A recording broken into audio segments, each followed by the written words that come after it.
نے اپریل 2024 کو دی تھی، اور جس وقت نیشنل اسمبلی میں ہم پارلیمنٹری لیڈر کو اپوائنٹ کرنا چاہ رہے تھے سنی اتحاد کونسل کے پلیٹ فارم سے، تو الیکشن کمیشن نے نوٹیفیکیشن نہیں کیا تھا، اور سیکرٹری نیشنل اسمبلی نے ہمیں کہا کہ ہم آپ کا پارلیمنٹری لیڈر نہیں بلکہ آپ کو ایک انڈیپینڈنٹ گروپ کے طور پہ نوٹیفائی کریں گے۔ ہم الیکشن کمیشن گئے اور الیکشن کمیشن نے ہمارے 86 MNAs کا نوٹیفیکیشن 25 اپریل 2024 کو ایشو کیا تھا۔ میں واضح کرنا چاہتا ہوں ہمارا نوٹیفیکیشن آج بھی انٹیکٹ ہے، الیکشن کمیشن کے ویب سائٹ پہ بھی وہ نوٹیفیکیشن انٹیکٹ ہے۔ کسی کے دل میں، کسی کی ویو میں یہ ابہام نہ رہے کہ کل کے فیصلے کے بعد پاکستان تحریک انصاف کے وہ کینڈیڈیٹ جو آزاد تھے وہ آج بھی آزاد ہے۔ نہیں، وہ سارے کینڈیڈیٹ سنی اتحاد کونسل میں تھے، ہیں اور اسی کے اندر رہیں گے، کیونکہ یہ ہم نے 63A کے مطابق یہ نوٹیفیکیشن کے لیے درخواست دی تھی، اور ہمارے سنی اتحاد council as a parliamentary party intact ہے۔ 25 اپریل 2024 کو جب یہ نوٹیفیکیشن ہوا تو الیکشن کمیشن نے ابھی ہمارے 3 اور نوٹیفیکیشن کرنے تھے۔ KP کے اسمبلی کے نوٹیفیکیشن، پنجاب اسمبلی کے MPA کے لیے نوٹیفیکیشن، سندھ اسمبلی کے MPA کے لیے نوٹیفیکیشن، جنہوں نے سنی اتحاد کو شامل کیے ہوئے تھے ان کا نوٹیفیکیشن کرنا تھا، بٹ سپریم کورٹ کے 6 مئی 2024 کے سٹے آرڈر آنے کے بعد وہ پروسیس الیکشن کمیشن نے روک لیا تھا۔ لہٰذا ہمارے سارے MPAs اور MNA سنی اتحاد میں جنہوں نے جوائن کیا تھا وہ کنٹینیو کرتے ہیں سنی اتحاد میں، وہ انڈیپینڈنٹ نہیں ہے، وہ اس پارٹی میں ہے، اور الیکشن کمیشن سے مطالبہ کرتے ہیں کہ باقی تینوں صوبوں کے بھی نوٹیفیکیشن جلد ایشو کیے جائے۔ اس لیے ہمارے یہ ایک ویو تھا کہ ہم آپ کے ساتھ شیئر کریں کہ وہ اس پارٹی میں رہے ہیں، کوئی آزاد نہیں ہے، کوئی ایسا نہ کہے کہ کوئی گروپ بنے گا کوئی اور ہے یا یہ آزاد ہے، تو اس لیے وہ سنی اتحاد میں تھے اور اس کے حساب سے رہیں گے۔ فرق صرف اتنا تھا کہ ان MPA MNAs کے بہاف پہ اور ان MNAs کو ہم ریزرو سیٹیں مانگ رہے تھے، جو ریزرو سیٹیں ہمیں نہیں ملی۔ دوسری بات جو کرنا چاہ رہے ہیں کہ ہم تو کوشش کر رہے ہیں کہ ملک کے ساتھ رہے، قوم کے ساتھ رہے، جمہوریت کے ساتھ رہے، لیکن وہ روح ہمیں چھوڑ نہیں رہی۔ عدلیہ سے ہمیں مایوسی ہوئی ہے۔ خان صاحب نے انصاف کے نام پہ یہ تحریک شروع کی ہے، 27 سال سے اس کے لیے کوشش کی۔ جب خان صاحب نے اس کی بنیاد ڈالی تو رول آف لا اور جوڈیشری کارکردگی میں پاکستان 9ویں نمبر پہ تھا، آج پاکستان 129 نمبر پہ ہے۔ اس کا مطلب یہ ہے کہ انصاف کا حصول آج جتنا مشکل ہے 1996 میں اتنا مشکل نہیں تھا۔ افسوس کے ساتھ کہنا پڑتا ہے جب دنیا نے ہر فیلڈ میں ترقی کی، بدقسمتی کے ساتھ پاکستان کے عدلیہ اور جوڈیشری میں کوئی پروگرس نہیں آ سکا۔ لوگوں کو بر وقت اور انصاف ہوتا ہوا کیا نا انصافی لوگوں کو ملی، اس پہ بہت افسوس ہو رہا ہے، لیکن سٹرگل کنٹینیو کریں گے۔ اور اس کی زندہ مثال یہ ہے کہ اب ہمارے پارلیمنٹری لیڈرز بھی سمیت ہمارے کیسز چل رہے ہیں، جس میں ہمارے leader of the opposition in the senate Shibli Faraz صاحب بھی ایکیوزڈ ہے، جس میں عمر ایوب خان صاحب leader of the opposition in the national assembly بھی ایکیوزڈ ہے۔ جج صاحب ٹائم نہیں دے رہے، جج صاحب کیسز چلا رہے ہیں، 9 بجے تک چلا رہے ہیں۔ میں کہہ رہا ہوں پاکستان تحریک انصاف کے خلاف میں، پاکستان تحریک انصاف کے ساتھ بغض میں اتنے حدیں نہ کراس کرے۔ میری سب سے درخواست ہے، یہ ملک اور قوم کے فائدے کے لیے نہیں ہے، یہ جمہوریت کے فائدے کے لیے نہیں ہے۔ اپنے لوگوں کے ساتھ ایسے ناانصافی کرنے کے غلط نتائج اثر ہوتے ہیں، یہ ملک اور قوم پہ اثر انداز نہ ہو۔ مہربانی کرے، ہماری چیف جسٹس سے التماس ہے کہ آپ انصاف ہوتا ہوا نظر کرنے کے لیے تو کریں۔ پاکستان تحریک انصاف نہ صحیح، یہ پارلیمنٹیرین نہ صحیح، یہ اس ملک کے شہری ہے، ان کے بنیادی حقوق ہے۔ ہم چیف جسٹس سے برملا اور پرزور اپیل کرتے ہیں کہ اپنے عدالتوں پہ تو نظر رکھے۔ آپ کنسٹیٹیوشن بینچ کا حصہ نہ ہوتے ہوئے بھی اس عدلیہ کے سربراہ ہیں۔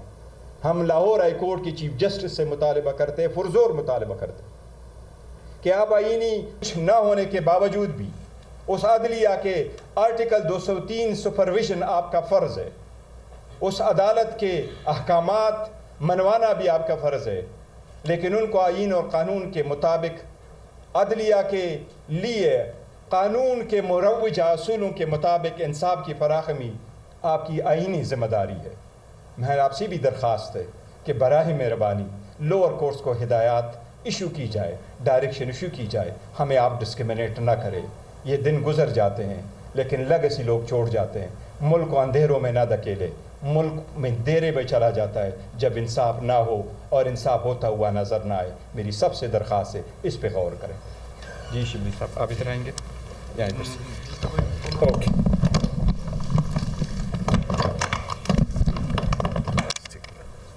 بسم اللہ الرحمن الرحیم۔ چیئرمین ہمارے گوہر صاحب نے تفصیل سے آپ کو جو آئینی نکات ہیں، جو قانونی نکات ہیں، اس کا بتا دیا۔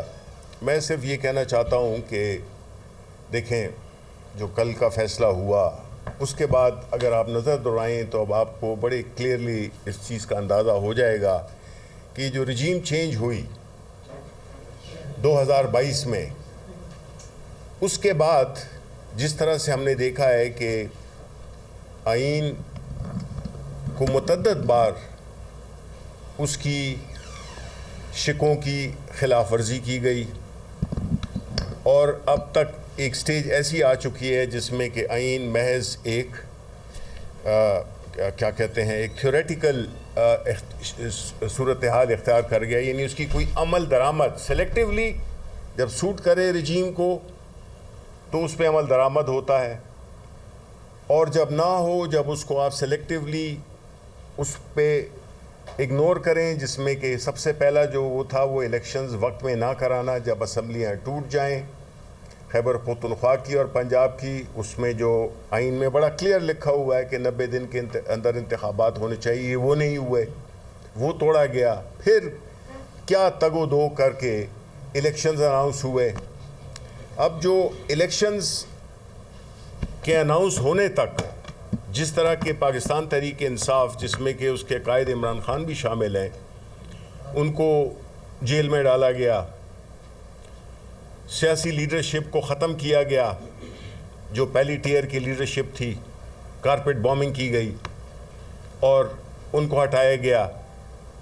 اس کے بعد جب یہ خیال ذہن میں آیا کہ اب تحریک انصاف ختم ہو چکی ہے تو الیکشنز اناؤنس کیے گئے، اس کو بھی سیف گارڈ کرنے کے لیے پاکستان تحریک انصاف سے اس کا انتخابی نشان چھینا گیا۔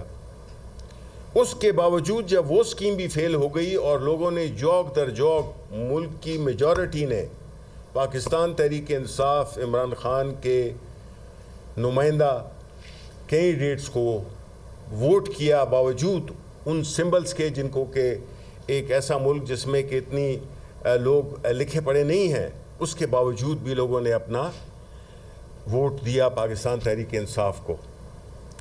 جب وہ بھی ہوا، وہ سب ٹی وی پہ وہ میسیجز، وہ امیجز چل رہے تھے کہ کس طرح سے ہمارے کینڈیڈیٹس کو ہیراس کیا جا رہا تھا، کس طرح ان کو روکا جا رہا تھا کہ وہ اپنے کاغذات نامزدگی نہ جمع کرا سکیں۔ ہر طرح کی بربریت ہوئی۔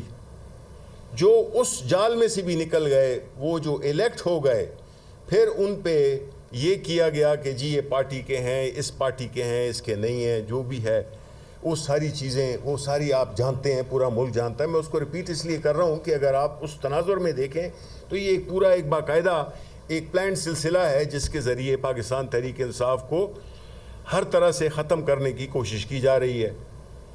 اب جو موجودہ صورتحال ہے اس میں اگر ہم یہ دیکھیں کہ الیکشن کمیشن آف پاکستان، جس کا کہ کام ہے الیکشن کرانا، فری اور فیئر ٹرانسپیرنٹ الیکشن کرانا، اس نے اپنا کردار کس طرح سے ادا کیا، کس طرح سے خیبر پختونخوا میں سینٹ کے الیکشنز نہ کرائے گئے، کس طرح سے جب ثانیہ نشتر نے استعفیٰ دیا تو اس کے 30 دن کے اندر انتخابات پنجاب میں بھی، سندھ میں بھی ہوئے، بلوچستان میں بھی ہوئے، لیکن خیبر پختونخوا میں نہیں ہوئے۔